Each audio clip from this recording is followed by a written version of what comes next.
Hi everyone.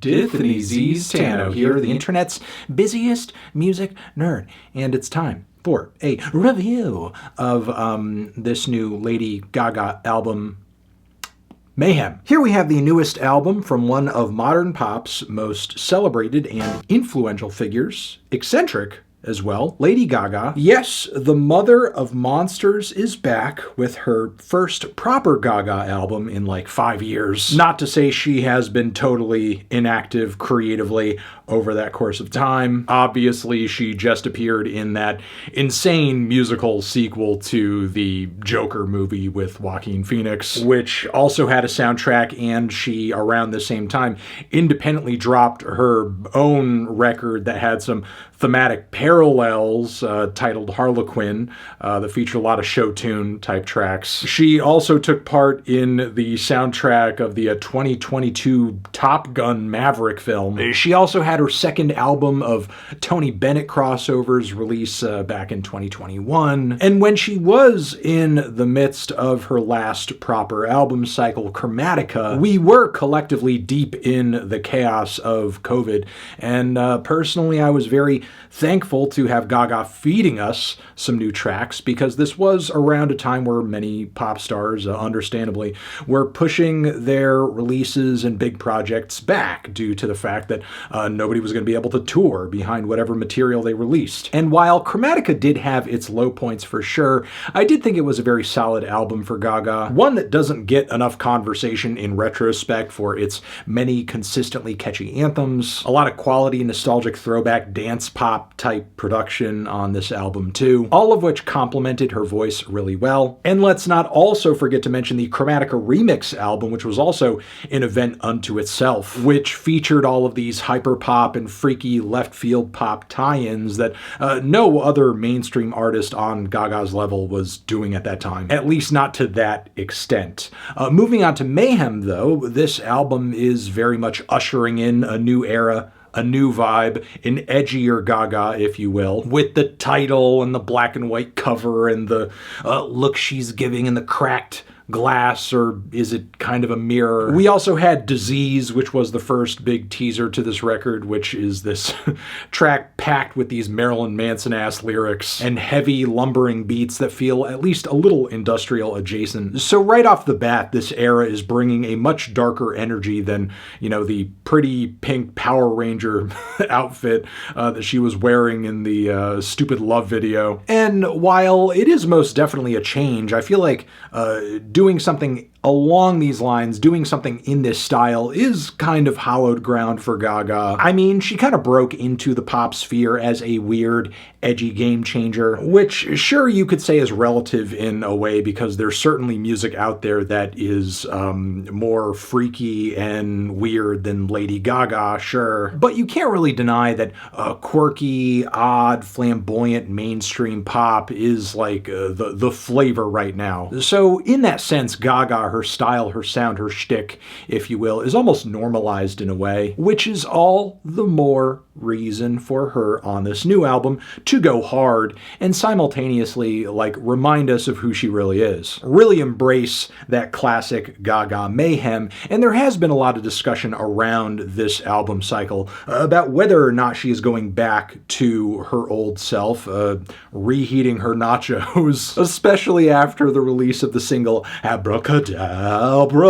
Between the revving bass and zany refrains and contorted choreography in the video for that song, it really does feel like we're getting a new iteration of Fame Monster era Gaga all over again, in a way that's very obviously self-aware and in good taste. I mean, it's done so well, it's understandable that a lot of people would come away from this song looking to the rest of this album for a deep hit of Gaga nostalgia. And while nostalgia is the name of the game on this album, it's not just for past Gaga eras. To one degree or another, Gaga is kind of reheating everyone's nachos on this album, and she's doing a really good job of it. Not just her own on Abracadabra, but a pretty wide array of reference points throughout the album. Take the track Garden of Eden, for example, which is laced with these really campy, over-the-top, cheerleader style group vocal chants. There are parts of it that feel like we're getting a taste of that bombastic, carefree party pop that the early 2010s was colored with,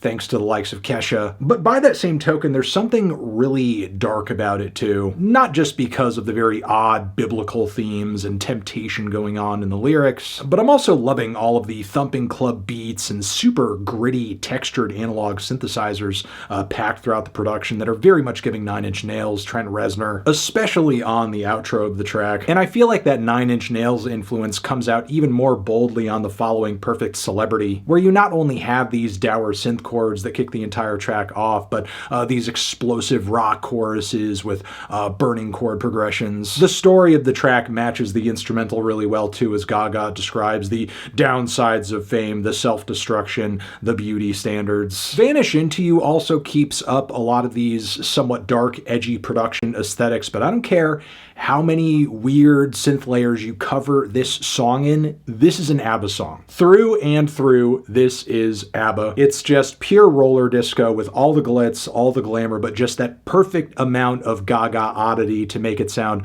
weird and specific to her, but not distracting away from just how good and solid the song is. We have Trent Reznor vibes once again on the track KILLAH. However, that is combined with a very freaky and sexual amount of Prince influence too. Between the driving synthesizers, the slap bass, and how lewd the vibes are on this one, Gaga is pulling no punches, especially with that mention of creamed curtains, the cream, oh my god. But yeah, even though there are elements of this song that can be a bit much, one thing I love about it that is also copied by other tracks on this album are just how many details there are along the runtime of this song, between all of the segues from one section to the next, the bridge instrumental style switch up where you kind of have like this punky tempo jumping in on the beat. Again, I'm just very happy and refreshed to hear a pop album where we're getting a lot of songs that really evolve over the course of their runtime. It's not like you're getting tracks on this thing where you hear the first minute of it and you pretty much know how the rest of it is going to play out. Zombie Boy is another disco throwback, really the best of them all in my opinion. I would say some Michael Jackson Thriller era influence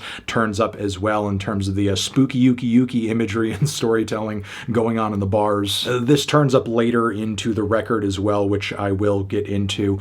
Around the midpoint of the record, I do think we hit a bit of a lull with a few 80s style anthems, Love Drug, as well as How Bad Do You Want Me, which I'm also kind of surprised about because it does feature some vocalizations that feel very Taylor Swift and Katy Perry coded, and once you hear them, I swear you will not be able to unhear them. How bad do you want me? But as obvious as that influence is, even with Lady Gaga like playing the psycho love interest in the lyrics of this song, saying she got a tattoo for this person, and how even good boys bleed, and one of the final lines of the track is a psychotic love theme. Yeah, I mean, I hear all these reference points, but I feel like Gaga on this track, between her vocal performance, between the songwriting, between the production, is just doing such a better job of selling them, which again, I feel like is really kind of the energy and the modus operandi of this record. I'm kind of taking and borrowing from a lot of my favorite sounds and ideas, and I'm putting my own spin on them and really smashing it in the process. And as I said earlier, Shadow of a Man brings even more Michael Jackson vibes, especially on the vocal end of this track, because there are numerous key vocal lines on this thing where she says, and my voice gets tough, I can't get enough, staring at myself in the eye, where she is like really like mapping over into her performance some Michael Jackson style vocal melodies and inflections too. She's not just dancing in the shadow of a man on this track, she is dancing in the shadow of the man in the mirror. As the lyrics on this track describe a lot of toxic relationship dynamics being used for your love essentially, and I don't know why, I'm not well versed enough in Gaga lore to really explain fully why I'm getting this kind of energy, but there's something about this track that kind of reminds me of like her weird little mini Joe Calderone era. You know, like this little cigarette smoking greaser Italian guy. I don't know what it is, but like there's something about this track that I just kind of feel like that character would really vibe with this one. But yeah, look, I think this record has a very strong start, a relatively decent middle point, but despite all of this, despite this very respectable flow in the track list thus far, the downside of Mayhem, unfortunately, is that it doesn't really stick the landing, in my opinion. As we move on to a few okay slow burners like The Beast, as well as Blade of Grass, which kind of feels like your standard spotlit piano ballad with some tried and true chord progressions.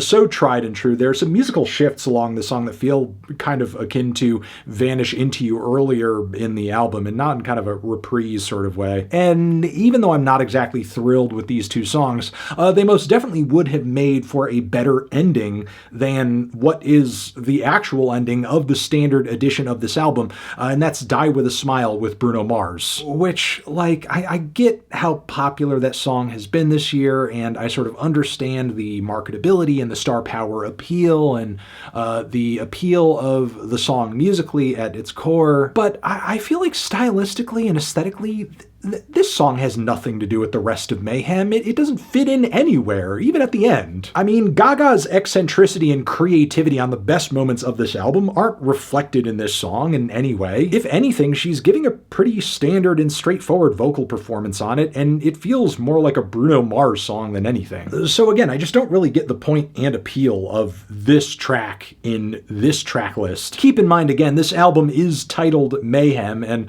a good amount of the material on this thing is so dark and so edgy and so sexy, so performatively freakish, and yet we're going to end the entire thing off with like this very measured, very commercial anthem with one of the most paint-by-the-numbers singers in the modern-day pop landscape, Bruno Mars. So yeah, unfortunately, as much as I love what this album kind of started doing and set out to do at the start, Mayhem progressively, especially toward the end, just gets more and more and more tame. Yeah, we do not get mayhem throughout this album. The mayhem ends prematurely. And make no mistake, I mean, I definitely enjoyed this, and I do feel like this is a pretty exciting era for Gaga creatively. She just really started to reel it in, though, toward the finish, and that is what has essentially kind of held the album back a bit for me, which is why I'm feeling a decent to strong 7 on this one. Transition, have you given this album a listen? Did you love it? Did you hate it? What would you rate it? You're the best, you're the best. What should I review next?